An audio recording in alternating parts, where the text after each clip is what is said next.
Hello there, ladies and gentlemen, and welcome once again to another episode of The Cider Drinker. Today we have got another cider from January's Orchard Box offering.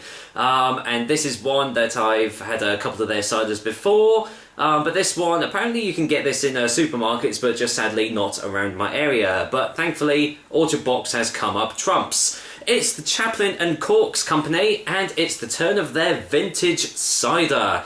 So, I've had quite a few vintage ciders on this show now, so how will this one stack up to the rest of them? Well, as usual, I'll find out soon, but until then, let me go and give you the dirty on Chaplin Cork's Vintage Cider. Chaplin Cork's Vintage Cider is available in these 500ml glass bottles, and the alcohol percentage is 8.2% ABV, so definitely a vintage strength here.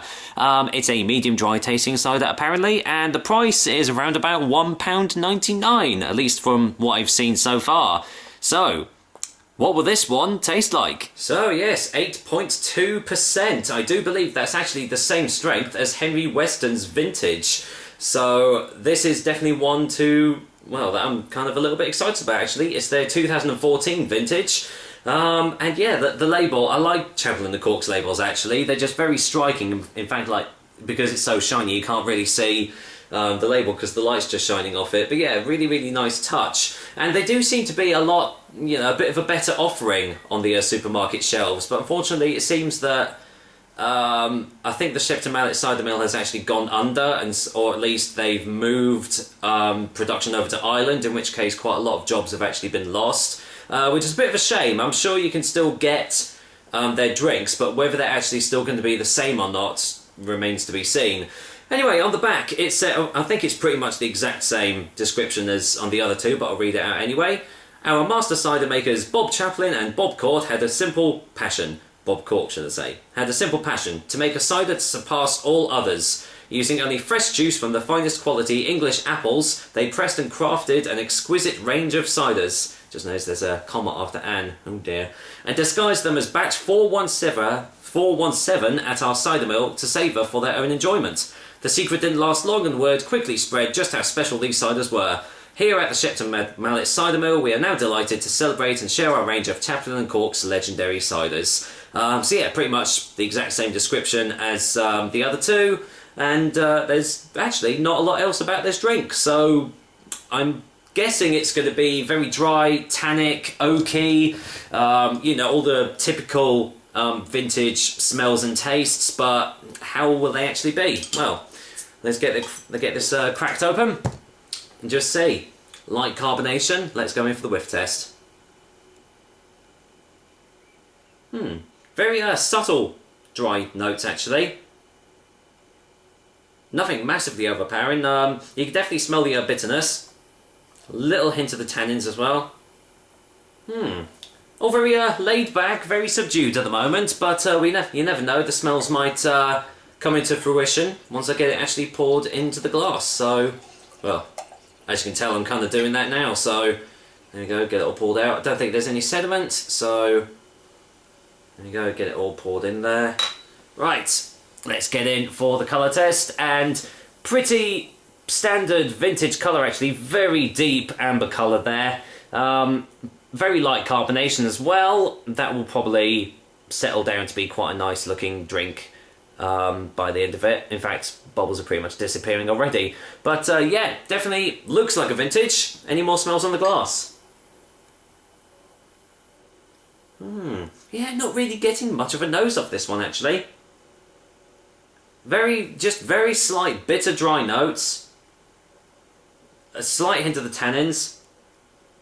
A slight touch of oakiness as well. So yeah, all the typical vintage notes are there, but all very, lowered down, very like, not really there, not very prevalent. So, is it all going to be in the taste? Let's find out, shall we? Cheers, guys. Here's to Chaplin Cork's Vintage Cider. Cheers.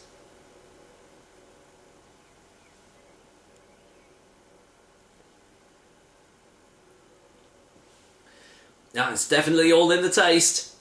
Wow, that does taste strong.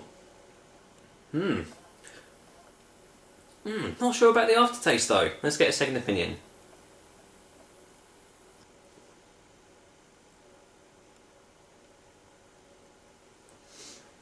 well, it's very dry, very tannic, really, really tannic actually. Massive oak hits as well. Slight. This sounds a bit weird. It's almost got sort of like a charcoal sort of taste to it, like a burnt wood taste or something similar to that. A burnt something like when you've whenever you have like roasted vegetables or something like that, and you have that little you know, where the carbonization's happened, and it's you know, got a little like char grilled lines along the front, and it has that sort of distinctive char grilled sort of taste. It's kind of there in here as well. Which sounds weird, but it's actually quite nice. It's got a light texture behind it. Most vintages I've had have been very full-bodied, but this one's got quite a light texture, which does make it a little bit easier to drink as well. But there's not much of an aftertaste.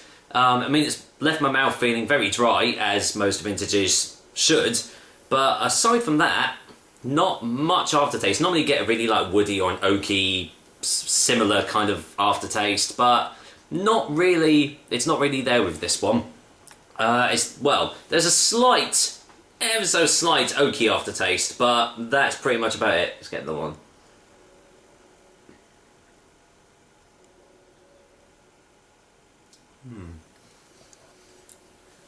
I think with the light texture behind it, this actually does make it a very easy drinking vintage cider, because some of them, you know, you just want to savour the flavours and the tastes. But I can see this one catering to more people that haven't quite dabbled into vintage ciders yet and they're not really sure what to expect. This has all the initial flavours behind it, but on a lighter texture to make it a little bit easier to drink, because it still tastes like 8.2%. It still tastes like a vintage, but as I just said, you know, just easy to drink. So yeah, it's kind of a different offering, but it's not bad. I'll say that it's not a bad effort from Chaplin Corks here with their vintage offering. So let's get a final taste before the final verdict, shall we?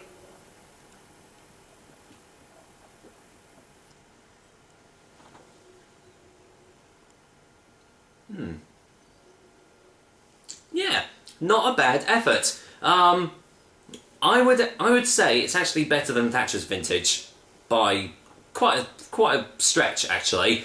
When we're comparing like shop bought vintages, you know, they can get off the shelf, I would say this is definitely better than Thatcher's vintage. Is it better than Weston's vintage? Not sure. I personally don't think it is, but you know, that's no bad thing, because this is still a very, very nice vintage, especially for one that you can actually get off the supermarket shelves pretty much anywhere really, aside from my area. Go figure. So yeah, if you do see this on supermarket shelves, then yeah, definitely give it a go. It's a very, very solid effort from the Chaplin and Corks company. So for a final verdict, Chaplin and Corks vintage cider is going to get a 7 out of 10.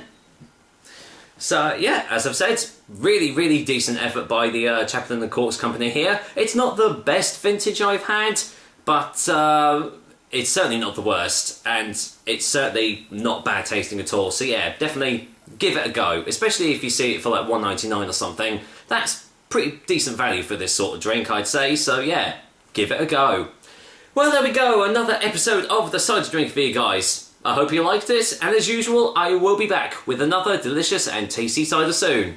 Until then, I've actually got 4 days off work now, so what better way to start than with a little bit of vintage, courtesy of Chaplin and Cork Cider Company. Take care, guys. Until next time.